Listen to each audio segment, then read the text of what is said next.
Quant à l'application du protocole, condition essentielle selon lui pour une école stable, performante et motivée sur toute l'étendue du territoire national.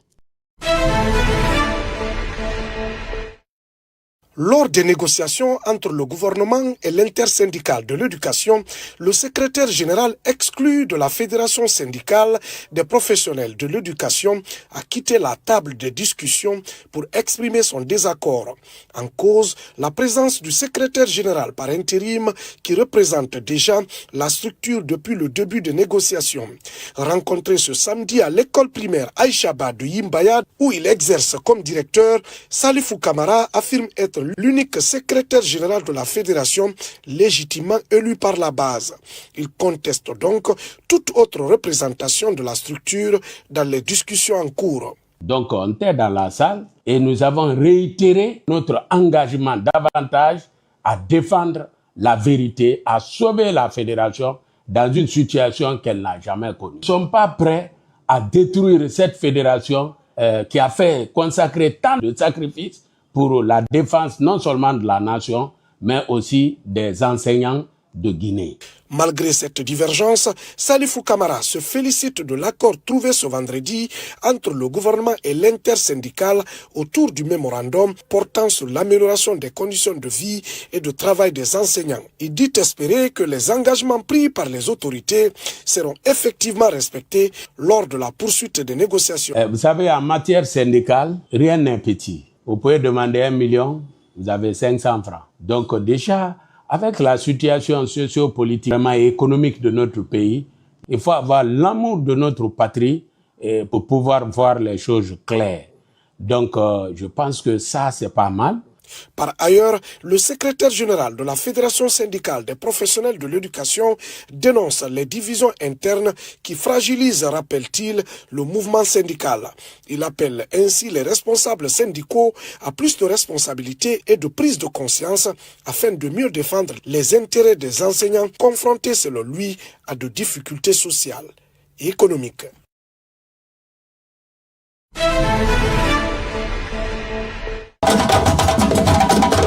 Une cérémonie exceptionnelle en hommage à une légende de la culture guinéenne. Le département dirigé par Moussa Moïse Silla reconnaît et récompense en quelques heures toute une carrière dédiée à la musique. À l'honneur, Hadja Rougui Baldé, grande productrice guinéenne. Elle a été dans l'ombre de beaucoup d'artistes qui ont fait la fierté de la République de Guinée. Et donc aujourd'hui, il est normal que la nation se souvienne d'elle. Il n'y a pas de culture sans reconnaissance, parce que dans la reconnaissance, il y a la transmission. La transmission, c'est un peu comme la sève nourricière de la culture. Fondatrice de Grigri Production, Hadja Rougui Baldé a accompagné et révélé de nombreux artistes guinéens de référence, comme Lama Sidibé, Djelike Kouri Madi Djubaté ou encore Ibro Diabaté. Son premier album Alanana, produit en 1993, reste gravé dans l'histoire de la musique guinéenne.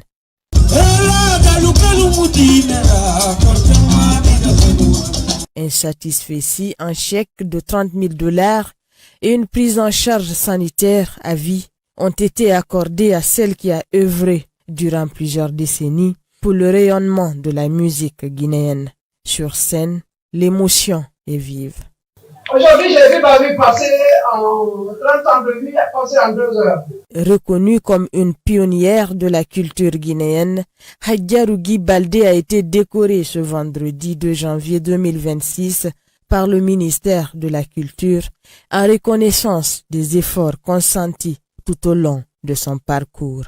Selon le département de tutelle, ce geste traduit la volonté du président Mamadi Doumbouya de reconnaître et de récompenser le mérite sans distinction aucune. Au-delà de la reconnaissance des services rendus, le ministère ambitionne d'inscrire les œuvres de Hadja Rougui Baldé au patrimoine culturel national.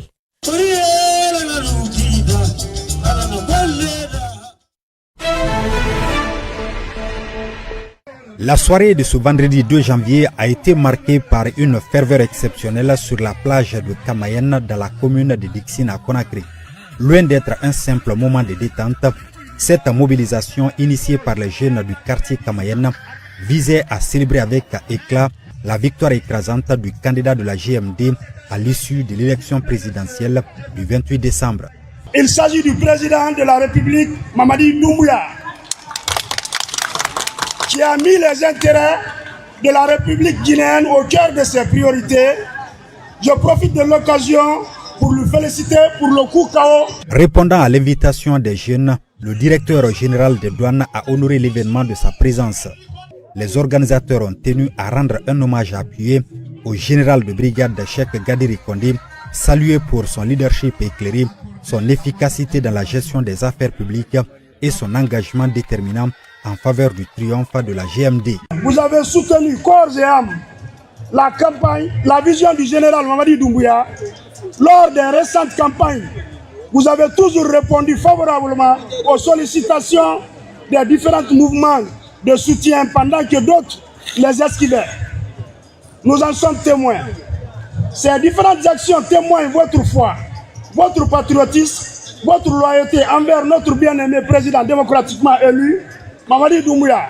En signe de gratitude pour ses hauts faits et son dévouement au service de la nation, les jeunes de Kamayenne ont décerné un satisfecit au directeur général des douanes.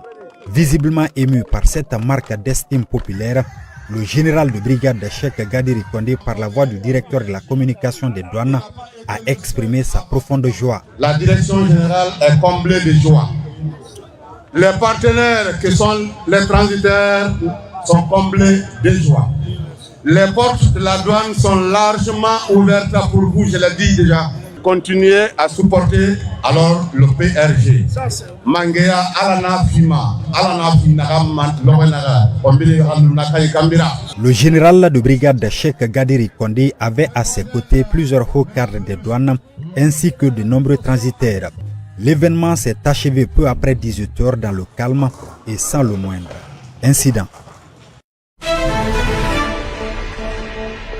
Bloqué devant la Cour suprême depuis 17 h ce vendredi 2 janvier 2026, dernier jour du dépôt des recours électoraux, Abdoulaye Yero Baldé a finalement pu saisir la juridiction. Face au refus initial des agents de sécurité, les avocats du candidat, conduits par Maître Almami Samouri Traoré, ont saisi le bâtonnier de l'Ordre des avocats de Guinée, Maître Diop Souaré. Grâce à l'intervention du président du Conseil de l'Ordre, le candidat du Frondeg a pu accéder à la Cour pour déposer son recours. Dans un communiqué, le Frondeg informe l'opinion nationale et internationale que son pôle d'avocats a procédé ce 2 janvier 2026 au dépôt officiel du recours, réaffirmant son attachement à l'état de droit et aux voies légales.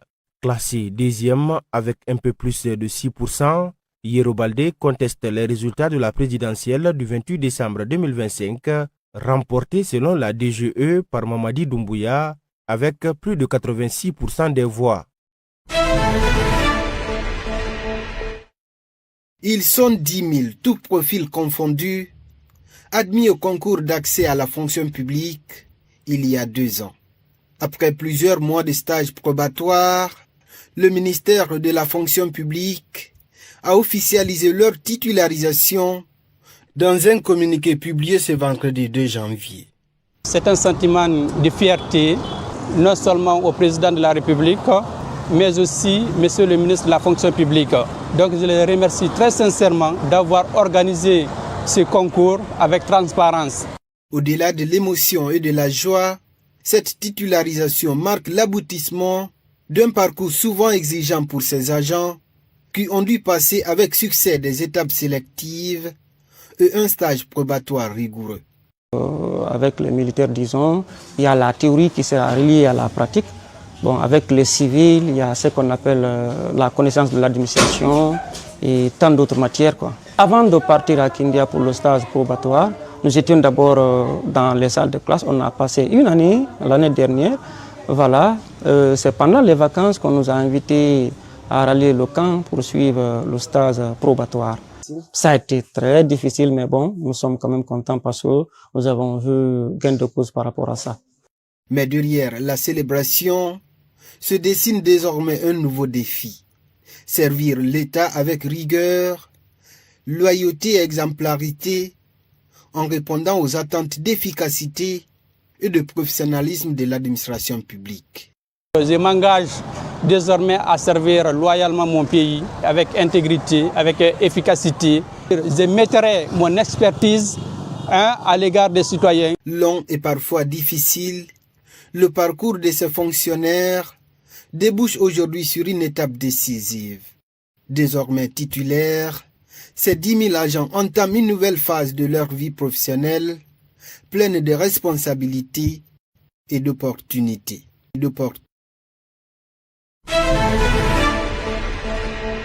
Avec l'avènement d'une nouvelle année, vient le temps de dresser le bilan des actions menées et de se projeter vers les défis et perspectives à venir. Dans le secteur de la pêche artisanale, l'année 2025 a été fortement marquée par des accidents en mer. Selon le secrétaire chargé des relations extérieures et de la communication de la Fédération guinéenne de la pêche artisanale, ces incidents ont malheureusement entraîné des pertes en vie humaine. Vous savez, cette année 2025, on a enregistré pas mal d'accidents en mer, des pertes en vie humaine.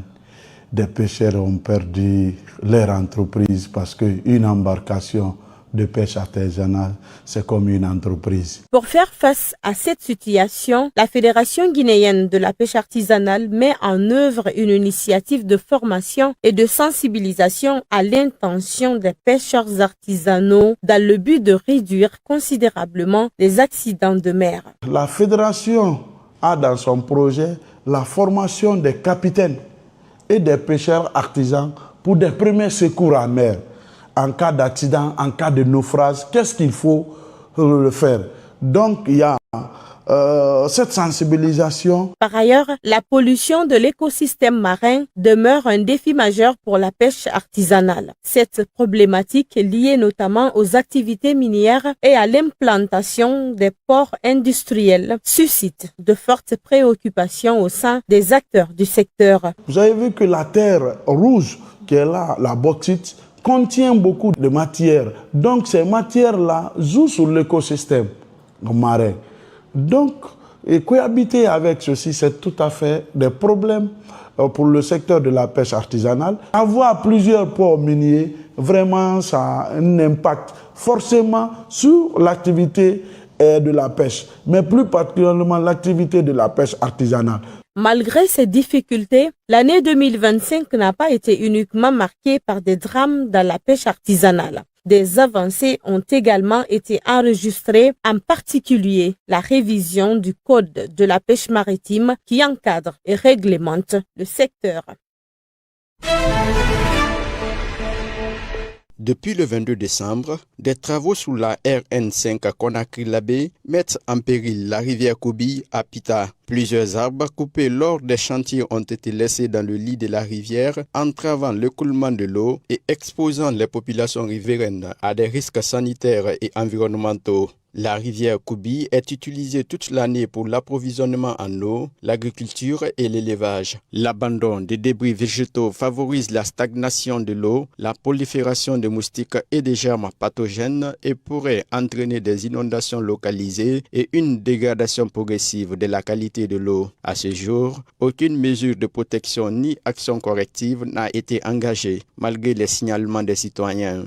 Les habitants appellent les autorités compétentes et les entreprises du chantier à intervenir rapidement. Dégagement du lit de la rivière, inspection environnementale et mise en place de protections conformes aux normes. La construction de la RN5, projet stratégique pour le pays, ne doit pas se faire au détriment de l'environnement ni de la santé des populations. La protection des cours d'eau reste une exigence non négociable pour un développement durable. L'artiste guinéenne Djilikaba Bintou a rassuré ses fans et l'opinion publique après l'annulation de ses prestations prévues les 31 décembre et 1er janvier à Conakry. Dans un message adressé à ses proches, à ses soutiens et à son public, la chanteuse a évoqué des raisons indépendantes de sa volonté pour expliquer ce contretemps. Présentant ses excuses à ses fans, Djilikaba Bintou a tenu à dissiper toute inquiétude concernant sa situation personnelle. Elle affirme être en sécurité et libre de ses mouvements. Un message clair destiné à calmer les rumeurs et les spéculations nées sur les réseaux sociaux. Malgré ces annulations, l'artiste réaffirme sa détermination à poursuivre sa carrière musicale et son engagement artistique au service de la Guinée. Elle appelle par ailleurs ses fans au calme, à la tolérance et au discernement, assurant que les retrouvailles avec le public ne sont que reportées. Très soutenue par ses admirateurs, Djelikaba Bintou conclut sur une note d'espoir. La musique, dit-elle, continue.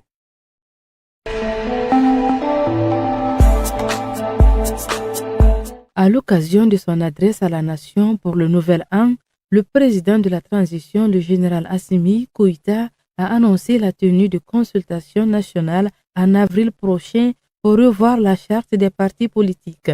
Cette initiative s'inscrit dans un contexte de profonde reconfiguration du paysage politique malien marqué par la dissolution de l'ensemble des partis en mai 2025 et la suspension temporaire de leurs activités entre avril et juillet 2024.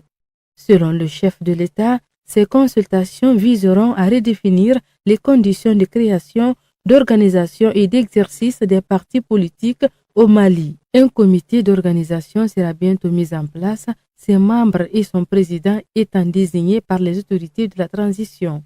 Les discussions porteront notamment sur le nombre de partis autorisés, leur rôle et responsabilités dans la vie démocratique, ainsi que leurs droits et devoirs dans le cadre du nouvel ordre institutionnel en construction. Cette démarche traduit la volonté de la transition de structurer et de stabiliser le système politique malien tout en posant les bases d'une nouvelle architecture démocratique.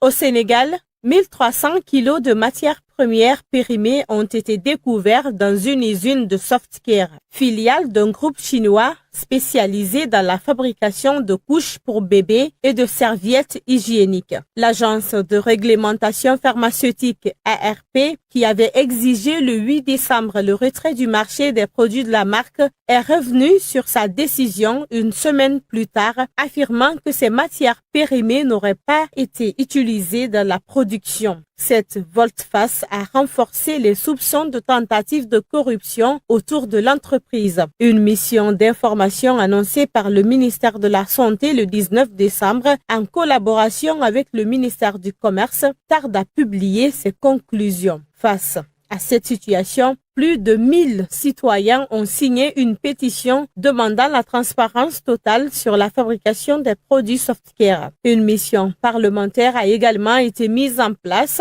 pour éclairer les députés sur cette affaire dans un contexte de méfiance croissante vis-à-vis de la filiale sénégalaise.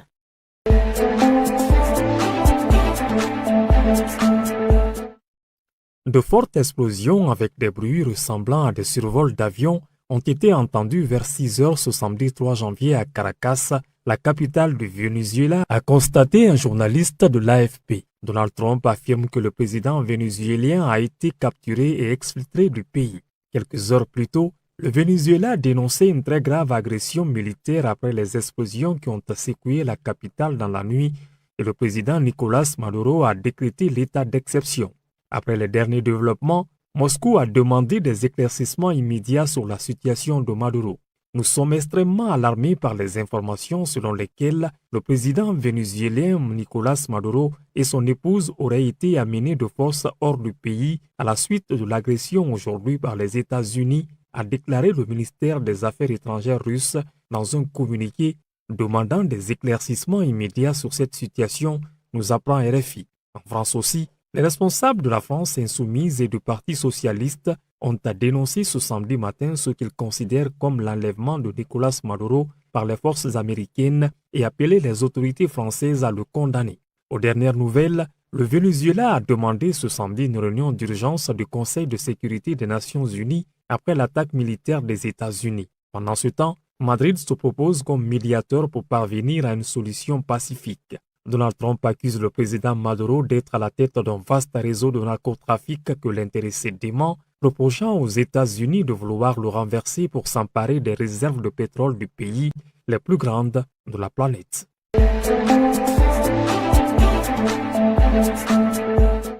16 ressortissants français ont été blessés dans l'incendie d'un bar survenu dans la nuit du Nouvel An à Crans-Montana en Suisse. Selon un nouveau bilan communiqué samedi 3 janvier par le ministère français des Affaires étrangères, 9 Français restent par ailleurs non localisés. La veille, les autorités suisses avaient fait état de 14 Français parmi les 113 blessés déjà identifiés. Jusqu'alors, le Quai d'Orsay évoquait 8 ressortissants français dont la situation demeurait inconnue, un chiffre revu à la hausse dans ce dernier bilan. Les opérations d'identification se poursuivent pour les 40 personnes décédées dans ce drame. Sur un total de 119 blessés, 113 victimes de différentes nationalités suisses, françaises, italiennes, belges, serbes notamment, ont pu être formellement identifiés dès vendredi. Les corps des premières victimes ont été remis à leurs familles. Il s'agit de 4 ressortissants suisses, dont 2 mineurs, a précisé samedi la police helvétique.